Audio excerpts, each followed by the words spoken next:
In this video, we're going to be looking at another application for parting the horse's mane. Always when you're doing parting the horse's mane, you want to practice it going to both sides. So normally when we do it in the 24 form, we're stepping out to the left with the first one and then continuing on in that direction. You also want to try going out to the right.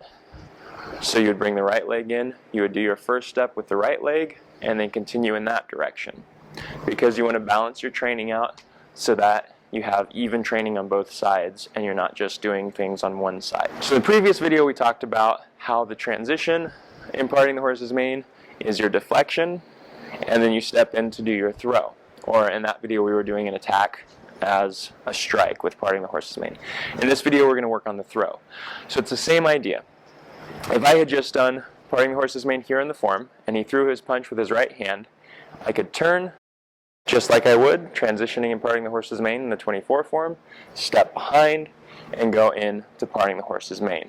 So when we do our deflection, think of it as that transition move when he throws his punch. So if he's throwing with his right hand, I'm using my right hand to deflect.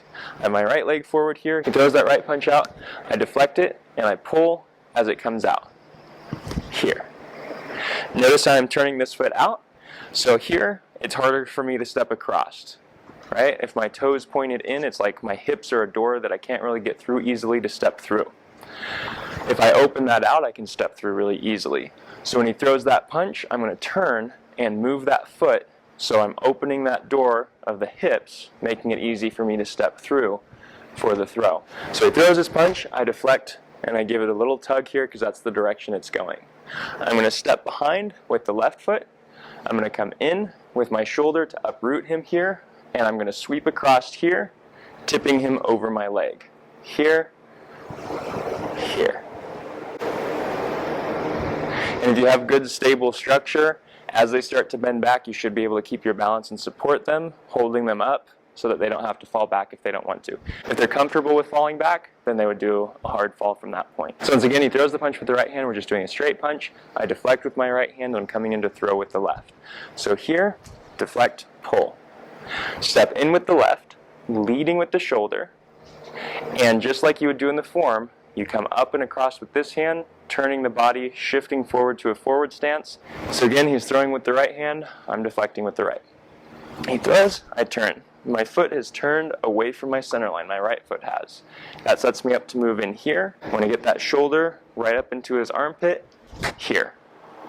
From here, my weight is still predominantly back on this right leg.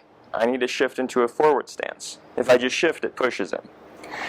If I open this arm out and as I shift, I turn, it tips him back. So what you want to do is move in close, shift forward, turning the hips toward him so that you're in a forward stance at the end of it, and you're opening with that arm just like you would in the form. So if you don't know how to fall safely, don't go all the way there.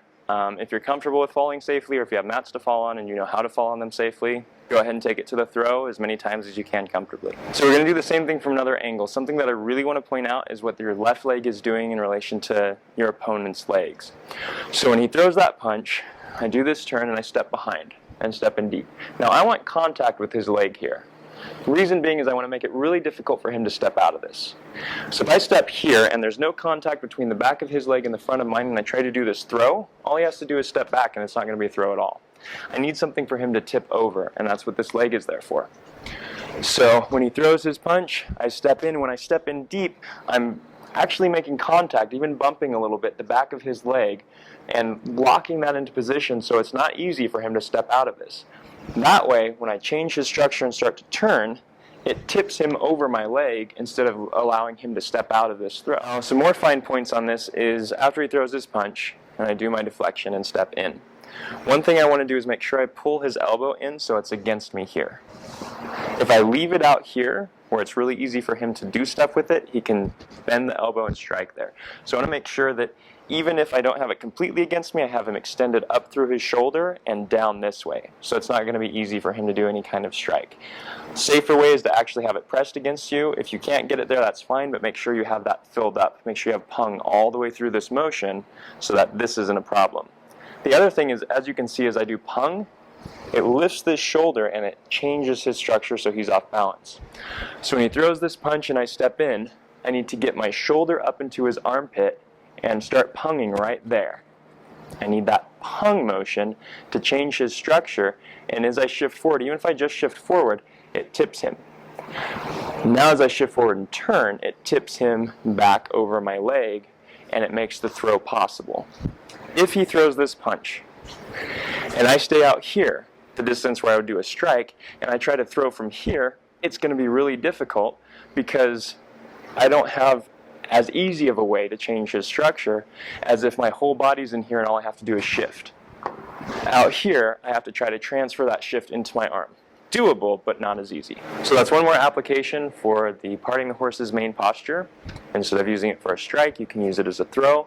Make sure that you fill that space and use the shifting of your body and the twisting of your body to accomplish the throw. I hope you found this video very helpful, very educational for your Tai Chi training. If you would like to see more videos like this, please subscribe to the channel so you get notifications every time I post a video. Thank you so much for watching.